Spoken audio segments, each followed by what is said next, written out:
Bonjour à toi, ma belle leader positive. J'espère que tu vas bien.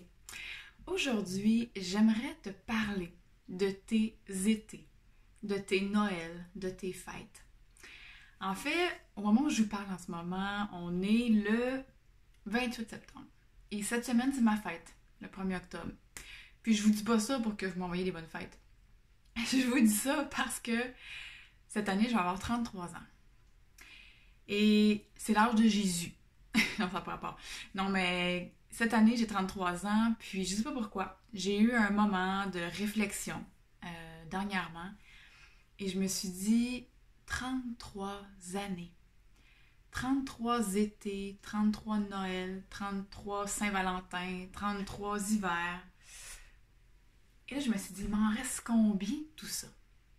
Et dernièrement, je suis allée faire une retraite de développement personnel et une des animatrices a fait justement cette espèce de calcul-là qui dit que les femmes, en moyenne, selon les statistiques, on vit 85 ans plus ou moins. Ok, ça se peut que quand je serai plus vieille, ça sera plus que ça, mais peu importe, mettons qu'on se base là-dessus. Mais si je fais 85 moins 33, ça veut dire qu'il me reste 52 années à vivre. Et ça, c'est si tout va bien, si j'ai... Bon, on sait jamais, hein? On sait jamais c'est quand notre jour.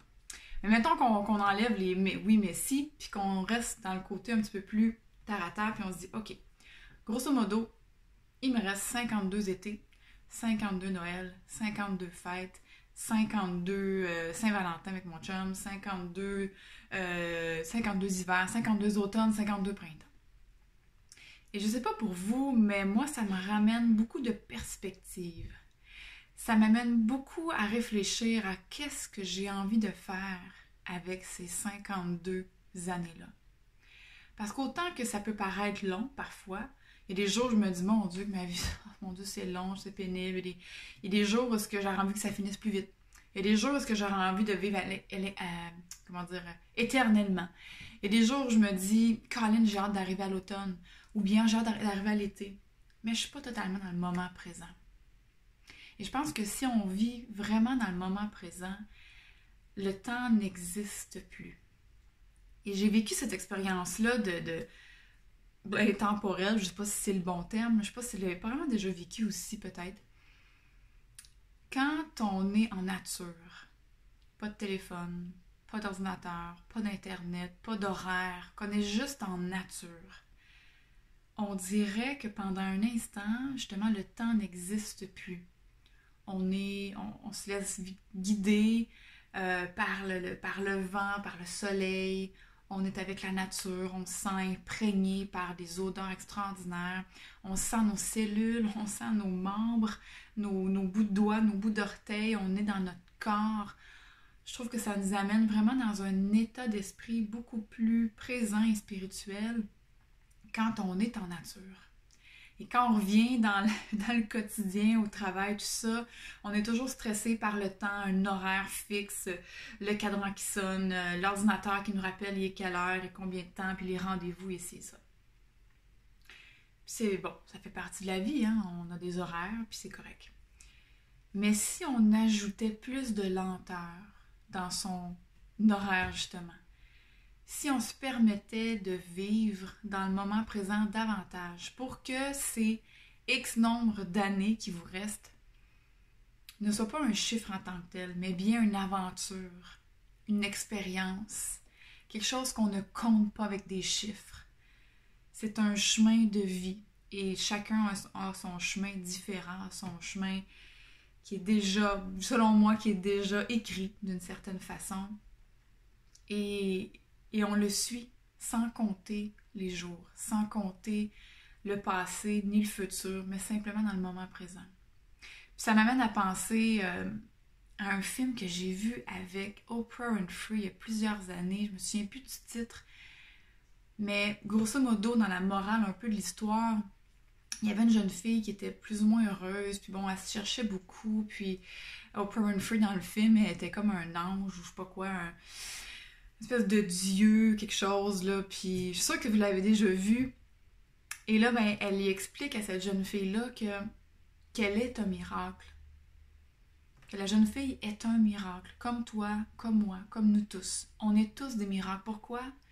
Parce que imaginez un instant combien de synchronicités, d'événements, de situations, de momentum, de miracles il a dû se passer pour que vous soyez ici. Pensez un instant, il suffit qu'il y ait, je sais pas, mettons, votre arrière-grand-père, que votre arrière-grand-père, mettons, au lieu d'aller à la soirée du jeudi soir, danser, ce soir-là, ben, il aurait décidé de rester à la maison. Il n'aurait pas rencontré votre arrière-grand-mère et vous ne seriez pas là aujourd'hui. Si votre arrière-grand-mère ne s'était pas, je sais pas moi, foulé la cheville, puis elle n'aurait pas été à l'hôpital rencontrer le médecin, mais peut-être qu'elle n'aurait pas rencontré votre arrière-grand-père qui était assis à côté d'elle dans la salle d'attente. Là, j'invente n'importe quoi, là, mais vous comprenez le principe. Alors, tout ce qui nous arrive, tout ce qui se passe dans notre quotidien, pour moi, ça fait partie de notre histoire, de notre chemin, de notre parcours de vie qui nous amène à des miracles, à plein de petits miracles. Donc, notre vie actuellement, si on est ici sur Terre, c'est parce qu'on a quelque chose à accomplir. Et je suis pas en train de vous dire d'accomplir des choses extraordinaires, puis c'est pas nécessaire. C'est pas dans l'ego que je veux vous amener, c'est vraiment dans votre cœur, dans votre présence, dans votre pouvoir intérieur et supérieur. Et de vous ramener, de dire « Hey, ça fait déjà, dans mon cas, 33 années que je marche sur cette terre. Je sais pas combien il m'en reste. Peut-être que c'est ma dernière année à vivre. On sait pas. Peut-être qu'il m'en reste 100 à vivre. On ne sait pas. Il n'y a personne qui le sait. Mais une chose que je suis sûre, c'est que je veux profiter de chacune de ces années, de ces journées, de ces minutes, de ces secondes de ma vie. Et comment je peux faire ça au quotidien? Comment je peux célébrer ma fête, mon arrivée sur Terre à chaque instant? Mais je pense que c'est justement en étant dans le moment présent qu'on peut redonner à la vie ce cadeau qu'on a reçu. En étant présent à nous, à l'autre, à la nature, à ce qui nous entoure, avec bienveillance, avec amour, avec douceur. C'est quoi le cadeau qu'on va laisser, qu'on va léguer sur notre passage? C'est un peu ça, hein, le principe des leaders positifs, c'est de transcender nos propres blessures, nos propres défis, nos propres challenges hein, qu'on a eus parce qu'on est là pour grandir, de les transcender, de les guérir, de se guérir pour pouvoir après ça guérir l'humanité, guérir son prochain, l'enseigner, le partager. Et je crois que ça, c'est le plus beau cadeau qu'on peut s'offrir, autant à soi, mais à tous, parce que nous sommes un. Si moi je vais pas bien, mon prochain va pas bien. Si mon prochain va pas bien, moi je vais pas bien. Puis je sais que c'est des belles paroles en l'air, hein, dit comme ça. Ben, c'est pas les paroles en l'air, mais c'est des belles paroles à dire comme ça, dans mon sous-sol, devant une vidéo, de prendre soin de son prochain, puis de se guérir et tout ça. Maintenant, c'est dans la vraie vie que c'est le vrai défi. Puis je dois vous avouer que j'en ai des défis aussi. J'aime ça le mentionner, puis le dire en toute honnêteté, parce que parfois quand on écoute des gens sur les réseaux sociaux, dans les vidéos, les podcasts, peu importe ce que vous m'entendez en ce moment ou toutes les autres personnes que vous suivez, on a comme l'impression que leur vie à eux est toujours parfaite. Ils ont toujours le beau mot à dire, ils ont toujours les bonnes réflexions, puis on se dit « Wow, tu sais, ça... comment ils font les autres pour être toujours heureux, tu sais? » Puis je vous dis ça parce que j'ai été cette personne-là. Dans mes tout débuts, j'avais l'impression que tout le monde était heureux sauf moi, que tout le monde avait une vie extraordinaire sauf moi, et je me comparais énormément. Et c'est pour ça que je trouve ça important de le ramener le plus souvent possible, c'est que c'est pas parce que je suis derrière un micro, derrière une caméra, que j'ai la réponse à tout et que ma vie est toujours parfaite. J'ai des épreuves, j'ai des défis, même si je suis dans un monde de positivisme, quand c'est mon métier, c'est mon travail, c'est ma mission de vie. J'étudie le bonheur et je l'enseigne et je le partage. Mais je peux vous dire que si je me suis rendue à étudier le bonheur, c'est parce que j'en ai rushé sur un instant, je peux te dire. Ce qui m'a amené... C'est mes plus grandes souffrances, en fait, qui m'ont amené à étudier ça. Et c'est ça notre cadeau. C'est que nos souffrances, en fait, sont souvent notre plus beau cadeau qui vont nous amener, qui vont nous pousser, qui vont nous propulser vers notre plein potentiel. Et notre meilleure version de nous-mêmes. Je sais que c'est un peu surutilisé cette expression-là, là, mais quand même, voyez le principe. Parce qu'on est qui l'on est dès le départ.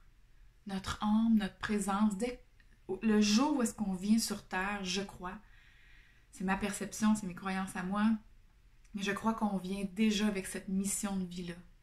On est exactement la personne que l'on doit être. Notre âme, elle ne change pas. Et notre chemin de vie, bon, notre enfance, notre adolescence, notre période adulte, bien, est là pour nous amener différents défis pour finalement qu'on revienne à soi, qu'on revienne à notre état naturel. Et on vit tous des enjeux, des problèmes, des blessures. Moi, j'ai travaillé dernièrement sur des vieilles blessures. Oh mon Dieu que c'était pénible! C'était pas cool, pas en tout. Mais je me suis tellement sentie légère et libérée.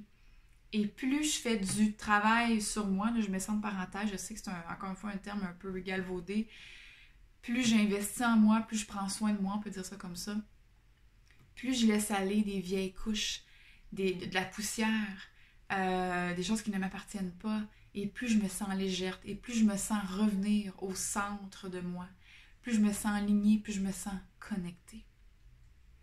Puis ça, encore une fois, je pense que c'est la meilleure façon, encore une fois, à ma vision à moi, d'avancer dans la vie, année après année, jour après jour, seconde après seconde.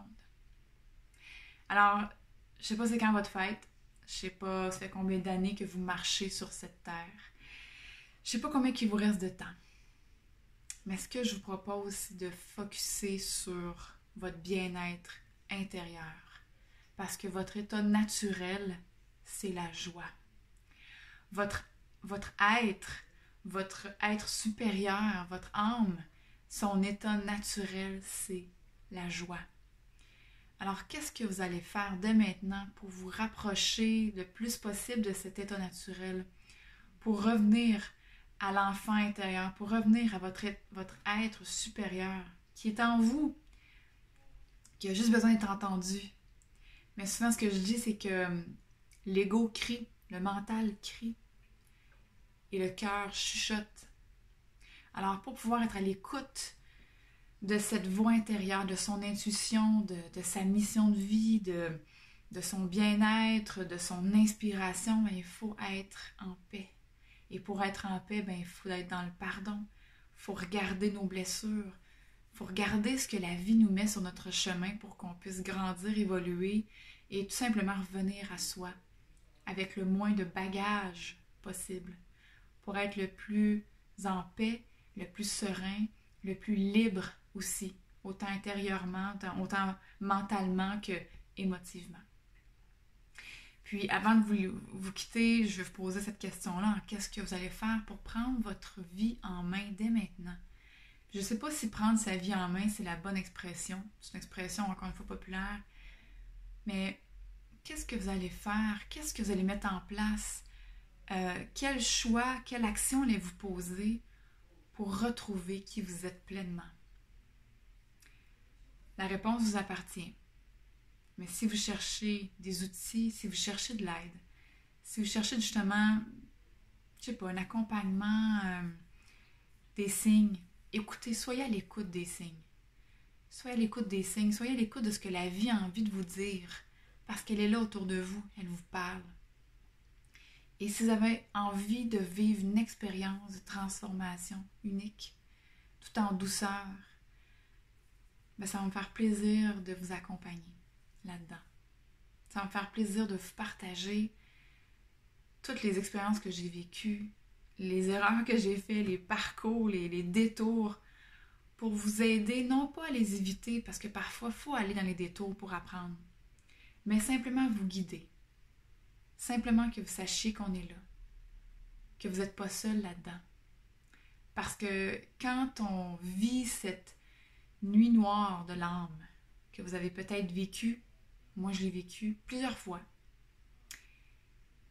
Et quand on vit cette nuit noire de l'âme, on se rend compte qu'il n'y a plus rien qui fonctionne.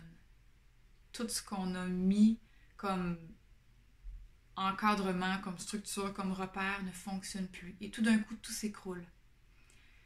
Un peu comme quand j'ai eu cette réflexion-là, qu'il me restait 52 étés, parce que moi j'adore l'été. Je me suis dit, hey, la grande, faut que t'en profites, là. C'est maintenant que ça se passe. C'est pas demain, c'est pas hier, c'est aujourd'hui. Alors, qu'est-ce qu'on fait pour savourer la vie, pour que notre vie soit délicieuse? Est-ce qu'il va y avoir des épreuves, des embûches? Oui. Mais qu'est-ce qu'on fait? Qu'est-ce qu'on met en place? Quelle énergie on met dans nos actions pour que cette vie-là soit impressionnante, soit florissante, soit remplie de beauté et de feux d'artifice? Et là, je parle pas d'extérieur, de paraître ou d'ego, je parle vraiment de feux d'artifice intérieur, qu'on se sente vivante. Et si vous avez, encore une fois, vous avez besoin de ça, si ça vous appelle, mais que vous vous sentez perdu, venez me parler, venez m'écrire. Ça va me faire plaisir de vous accompagner là-dedans. Alors là-dessus, moi, mon beau cadeau de fête que je me fais, c'est justement de lancer notre 4e cohorte du programme Papillon. Je lance toujours ça à ma fête, le 1er octobre, parce que pour moi, ma fête, c'est comme un moment de renaissance, où est-ce que j'ai comme une nouvelle année devant moi, un peu comme au jour de l'an. Et puis j'ai envie de lancer cette cohorte-là avec ces 3 mots-clés qui sont cohérence, liberté et équilibre. Et si c'est ce que tu as envie, si c'est ce que tu as besoin, viens me parler. Merci beaucoup d'être là, merci de ton écoute, merci de ta présence. Merci de faire partie des leaders positifs. Merci de partager. Merci d'être là. Je t'embrasse. À bientôt.